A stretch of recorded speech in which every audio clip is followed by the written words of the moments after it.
আজকে রান্না করব এই যে রুই মাছ। দেখো মাছটা পুরো লাল টুকটুকে, একদম এখনো গায়ে রক্ত লেগে আছে। এই মাছটা দিয়ে ফুলকপি দিয়ে আলু দিয়ে একটা বাঙালি ঝোল, পাতলা ঝোল হবে, মানে গ্রাম গায়ের বাঙালিরা যেমন ঝোল খায় একদম পাতলা সেই ঝোল করব। রুই মাছ দিয়ে ফুলকপি দিয়ে ভীষণ ভালো লাগে তরকারি, আর ওই পুরো পাতলা ঝোল করলে তো আরও ভালো লাগে। একদম গ্রাম গায়ে যে বাঙালি ঝোল হয় সেই ঝোলটা করব। ঠিক আছে, মাছটা এখনো ধুই নিয়ে আমি ধুয়ে পরিষ্কার করে নিয়ে আসি, তারপরে ফুলকপি সবজি টবজিগুলো কাটবো, কেটে তারপরে রান্নাবান্না করব। ভিডিওটা সম্পূর্ণ তোমরা দেখো, আশা করি তোমাদের ভালো লাগবে। ভালো লাগলে একটা লাইক কমেন্ট শেয়ার করে দিও। ঠিক আছে, তাহলে মাছটাকে ধুয়ে নিয়ে আসি।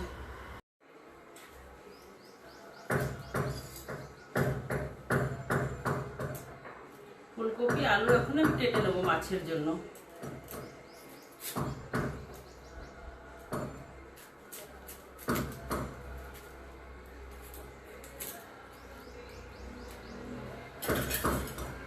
একটু বড় বড় করে কাটবো, মাছে দেওয়া হবে তো একটু বড় কাটলে বড় সাইজের, গলে মিশে যাবে না, ভালো থাকবে।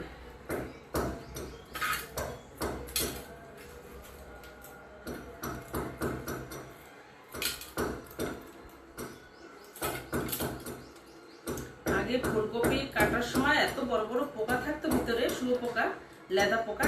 আজকাল কোনো পোকাই নেই ফুলকপিতে, মানে এত পরিমাণে স্প্রে করে, বিষ দেয়, তার জন্য পোকা হতেই পারে না ফুলকপিতে।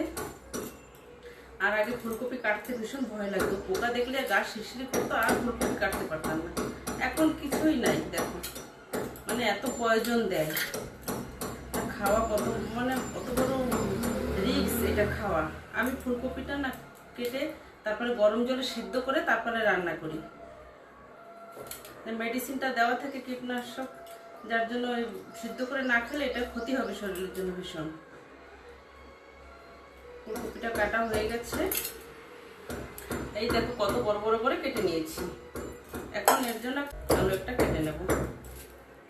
ফুলকপিটা আমি ভালো করে গরম জলে, মানে গরম করে সিদ্ধ করে নিই, ভালো করে সিদ্ধ করে নিয়ে তারপর রান্না করি। এরকম রান্না করি না খালি ধুয়ে।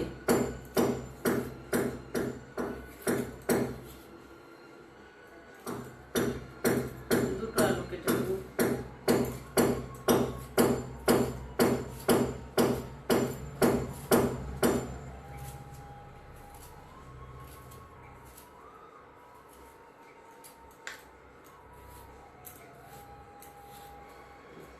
কাটা হয়ে গেছে, ফুলকপি আলু কেটে নিয়েছি।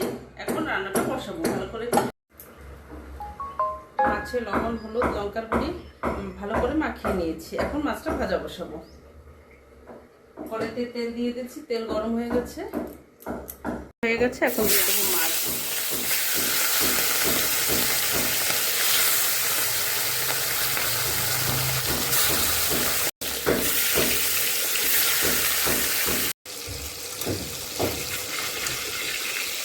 মাছটা এক সাইড ভাজা হয়ে গেছে, এখন দেখো আর এক সাইড উল্টায় দেবো।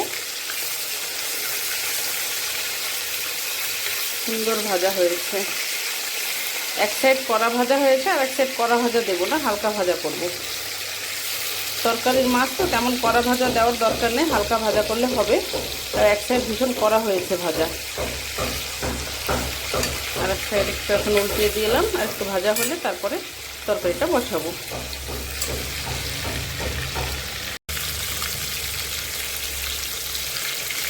মাছটা ভাজা হয়ে গেছে, এখন আমি তুলে রাখবো। সবজি দিয়ে করা হবে তো, মাছটা একটু ভালো করে ভাজা করে নিয়েছি। এক সাইড কড়া করেছি, আর এক সাইড হালকা ভাজা করে নিয়েছি। এখন মাছটা তুলে রাখবো, তারপরে ওই মাছের তেলেই আমি তরকারিটা বসাবো। মাছ ভাজার তেলের ভিতরে দিয়ে দিলাম এই যে জিরে আর শুকনো লঙ্কা ফোড়নে।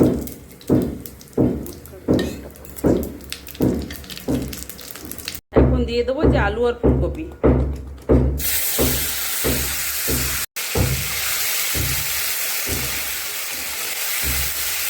আলু আর ফুলকপিটা খালিটাই কড়া করে আগে ভেজে নেব। আমাদের ছাদের উপর আজকে কাজ হচ্ছে তো, যার জন্য এই যে শব্দটা, ভীষণ শব্দ শোনা যাচ্ছে, একটু ডিস্টার্ব হচ্ছে আজকে। ফুলকপি আর আলুটা দেখো খুব সুন্দর করে ভেজে নিয়েছি। এখন এতে মশলাপাতি কিছুই দেইনি, খালি ফুলকপি আলুটা তেলের উপরে ভাজা হচ্ছে। এখন এতে দিয়ে দেবো মশলা। এখন এই যে মশলা সব আমি জলে গলিয়ে নিয়েছি, সব রকম লঙ্কার গুঁড়ো, ধনে জিরের গুঁড়ো, লবণ, লঙ্কা, হলুদ সব কিছু এখন মশলাটা দিয়ে দিলাম। এখন এই মশলাটা দিয়ে ভালো করে কষিয়ে নেব ফুলকপি আলুটা।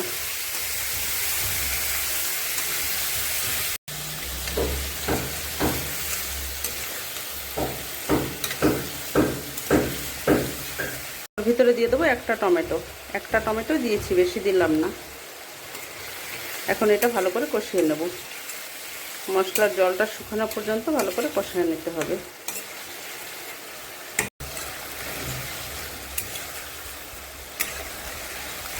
দেখো খুব সুন্দর কষানো হয়ে গেছে, আর একটু সময় কষিয়ে নেব।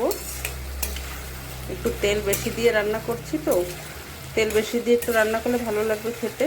একটু তেল বেশি করে দিয়ে ফুলকপিটা ভেজে নিয়েছি।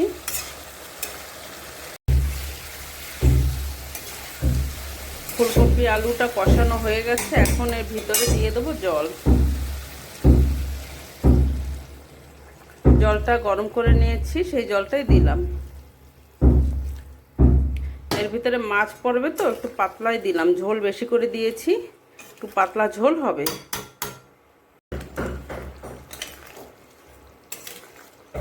এটা ঢাকা দেওয়ার দরকার নেই, আলু ফুলকপি সব সিদ্ধ হয়ে গেছে। আর একটু সময় জাল হলে তারপরে মাছটা দিয়ে দেবো। দেখো কত সুন্দর হয়েছে, জলটা ভালো করে ফুটে উঠেছে। এখন দিয়ে দেবো যে মাছ, এই যে ভেজে রেখেছিলাম ওই মাছগুলো সব দিয়ে দিলাম।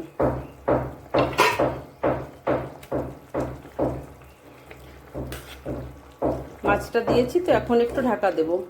মাছটা দিয়ে একটু ঢাকা দিলে মাছের মধ্যে একটু জল, তেল, মশলা সব ঢোকে ভালো করে। এখন ঢাকা দিয়ে রেখে দেবো একটা 5-7 মিনিট।